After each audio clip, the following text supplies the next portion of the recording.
Hi, this is Andi Weilgart with Vivio from my novel The Ersatz Academy that is based on Aui, the Language of Space. And I just realized that I had never formally introduced the novel to you all. Language can change how you think. At the Asat Academy, it changes who you become. So, what happens when brainwashing is on the re-educational plan of a reform school for teen inmates?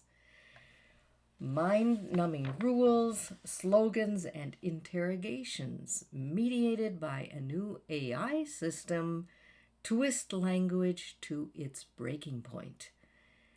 14-year-old Verity Truman is accidentally locked up in a remote desert detention center, which is actually due to a protest that she engaged in, without contact to the outside world. That is, the human world. But her one contact speaks only in evanescent symbols. So how is she even supposed to communicate? Most of the kids are falling for the lingo and the medicated treats. Is there any way Verity can keep her brain online before joining the others in zombie land, and the re-educators call it a wrap? Beware that language can change how you think. At the Asat Academy, it may change who you become. Check it out before your mind forgets how to decide. So you're getting that the novel has some dystopian elements. It's kind of a science fiction fantasy for teens and tweens. It's got some extraterrestrial communication that is intriguing, and you can figure it out. It's got a female protagonist, and so those are some of the elements. I hope you check it out. I would like to just read the prologue. The sky up there is full of stories just waiting to land, Grandpa pointed with the tip of his cane. Over Silas's head, that's Verity's brother. Over Silas's head, the stars gleamed with mystery. Their stories had been billions of years in the making. Stories that travel to Earth only in the form of tiny pinpricks of light. I met one once, Grandpa smiled at the thought, reveling in his memories. It changed the course of my life.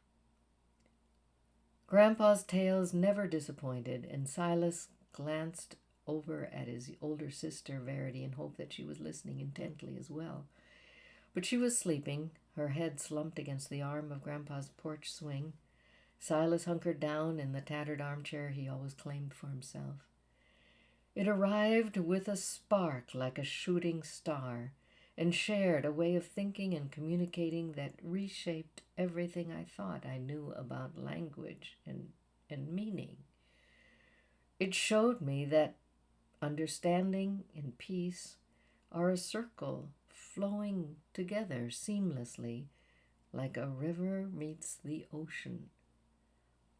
Grandpa trailed off, lost in thought, a contemplative look on his face.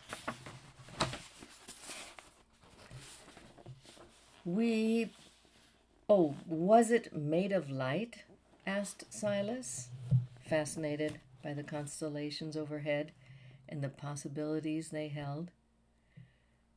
In a sense, it drank from the suns of the universe and carried what we might call a light within, a philosophical light, anyway, and it carried a philosophy of peace to every planet it visited, using an unearthly language designed to convey these very thoughts.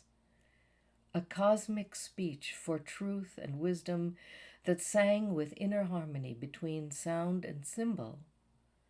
Meaning could become visible, like through an open window, and its symbols reflected the whole universe in the miniature world of our mind. Keep an eye on the sky, my boy. because what you take to be a shooting star might just be something more profound. Silas propped his chin on his hands, searching the sky for shooting stars or evidence of Grandpa's language of light.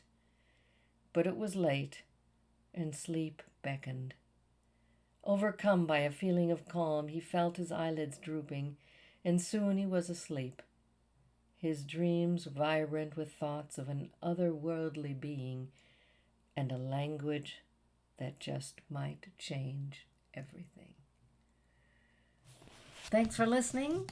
Check us out at auilanguage.org.